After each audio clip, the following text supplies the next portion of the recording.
Hello guys, आपका स्वागत है हमारे अमित ब्लॉग में। अभी हम लोग जा रहे हैं गायमुख। कल के वीडियो में हम लोग ने बताया था कि गायमुख जा रहे हैं हम लोग। गायमुख चौपाटी एक नंबर व्यू रहता है उधर का। पीछे दोस्त लोग भी है। क्या अर्जुन भाई कुछ तो बोल। अर्जुन भाई का मुंह बंद है, मुंह बंद हो चुका है अर्जुन का। अभी कुछ तो बोले इन लोग पीठ पीछे। देखो कैसा मुंह बना रहे। किधर गया?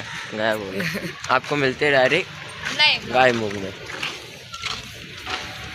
हम लोग अभी पूरे आधे रास्ते में पहुंच चुके हैं और इधर सामने को मैटर हो रहा है। मैटर हो गया। इधर हम लोग जा रहे थे रास्ते से। ये देखो ये देखो